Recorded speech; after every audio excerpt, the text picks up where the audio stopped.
right, I got a great way to make the best steak you will ever eat. It is my reversed seared ribeye. Oh, reverse sear. Reverse sear. I'm sure you've heard of this. It's all the rage right now, but it is a very easy way to kind of get that perfectly cooked top to bottom steak with minimal work, a little extra time, and a lot of forgiveness, right? Because your steak's never gonna overcook with this method, and it's gonna be perfect every time. I'm starting with these ginormous bone-in double cut ribeyes. That's Look like at that. 2 inches? That is about 2 inches right there, okay? Now, you can salt this ahead of time overnight in the fridge, kind of let it dry out. That's a great method to do, but we're gonna start with just salting it right now. I have my oven set at 225. No pans are hot yet. 225. No Right? pans We're are hot yet. starting in the oven. 225. Usually you sear and finish in the oven, right? With the reverse sear method, right, we are going to start in the oven, low and slow. So do you have to have those room 225. temperature, Jeff? What's that? Should you have those room temp before you put Yes, them you in the oven? definitely have these room temp, right? So Jeff, how about many an people hour you- output. Something like this could take about 2 hours outside How many of the people you fridge. think those steaks feed? These, one will feed I mean, this will definitely feed a family of 4, possibly a family of 6 with a nice side dish like potatoes and a salad and everything. Oh, foreshadowing. Yes. So we are gonna season all 4 sides of this steak liberally with salt and pepper. So that means this side, the ends, and the top and the bottom. I think we're talking about seasoning like a pro. I mean, everybody doesn't put enough salt and pepper on a steak. It's just, it's basically salt-crusted a steak. And It's impossible to put too much That's correct, salt on that it piece is. of meat. I like your idea of overnight. I think for that size, overnight is a great idea. Yeah. Salt and pepper. I air put it on on, and the same thing we're gonna cook it on. Yeah. So you get the, you know, the air moving around it and to help kind of dry it out, dehydrate the edge. All right, so we got all the sides properly seasoned into the oven at 225. Now let's talk about the most important part of reverse searing, because there's no way to guess the internal temperature, especially when you're going low and slow in the oven. So you need an instant read thermometer, please. It's worth it. It's so worth it. Less than It is. 10 bucks, you can find one. You got this one, right? This is Yeah. like $7.99 at your grocery store. It's just a regular analog one. Fine in a pinch, but sometimes after, you know, rolling around in the drawer for a couple years, it's gonna lose its accuracy. So if you have this, make sure you get a pot of water boiling. And do we know what water boils at, what temperature? Jeezy always says it. 212. 212, baby. So if you got boiling water and this is in it, it doesn't say 212, it's not accurate. Try to, you know, you can adjust it there. Or you got these one little kind of stick digital thermometers, great too. But Look again, at you got be it careful. all. I got it all. Or my favorite, this is That's kind of that great. remote. Those are great. Instant read where you can stick it in the meat, Yeah. keep it outside your oven, and keep an eye on it without disrupting the cook by opening the oven. Because if we're looking, we ain't Cooking. That's right, into the oven, 225 for about, this is gonna take an hour. All right, but it depends on your oven and how big the steaks are. You know what's also important is like anything that's marbled works best. Like you don't want to put a thin piece of steak with Yeah. something really marbled, thick.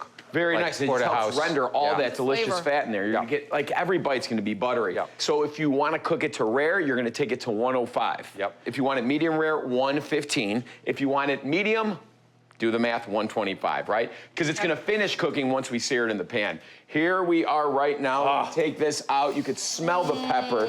You smell the beef fat rendering. And this, right? Obviously, you don't got the crust on there. We're gonna get to that in a second, but we are gonna let this rest for a couple minutes, tent it, but you could see it like, it's like jiggly. Oh, you can tell. It's just like from touching. jiggly, I see which it. means it's super soft, but this baby's 118, top to bottom, no gray band around it. We're gonna get to searing after we're resting here. Okay, beautiful. Let me get back to the steak here because it is rested.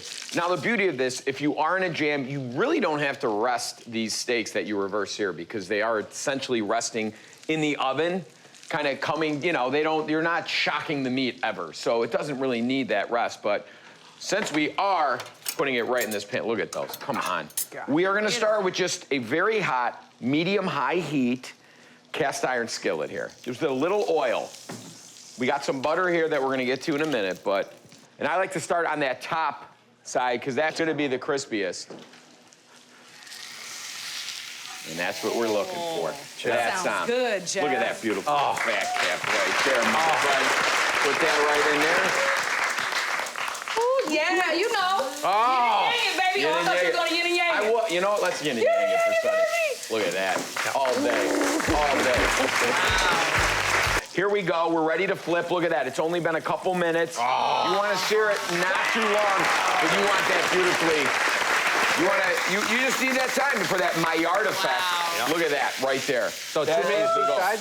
What's that? 2 minutes each 2 minutes aside. So now, beautiful. since we don't want to burn the butter in the beginning, now we can butter baste it even further. Turn the heat down a little bit after that second side gets crusty. Some over here. We kind of tilt the pan. Look at that. Oh, this is so beautiful when And you do just the start. butter bathing. Look at that. Look at that. Look at that. Add some garlic in there if you want some of Sonny's rosemary, might be good.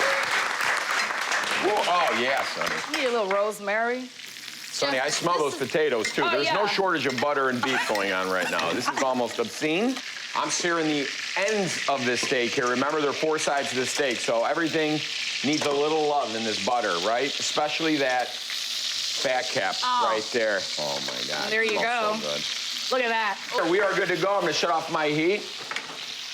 And now we can let these puppies, you don't even need to let them rest. That's the beauty of this, right? But you just wanna put them on a wire rack while we're slicing it. And I don't know, which one should I think it's that. You want that one? All right. This is gorgeality at another level. Gorgeality is a brand new word. I like that. It is gorge. I mean, put them. Do it. Do it, Jeff. And now you can steakhouse cut it. Jeff, come on, man. So you want to kind of follow that bone down. Oh, yeah. I call the first How bone. easy that cut. Look at that, nothing, right? But again, we're gonna cut this steakhouse. Look, nothing.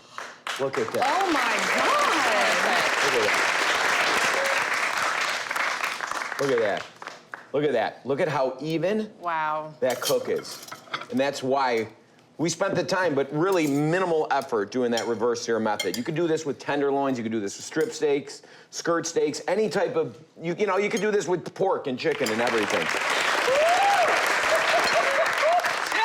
something I love about this is that's an expensive cut of meat, and you don't want to risk messing it up. So this is the foolproof way to do it.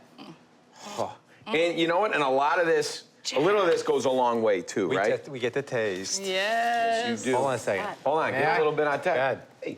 Oh, little sea salt on top, and that's all you need. Salt and pepper on this. It's so good. Little boy, hold on, Jeffrey. Wait, whoa.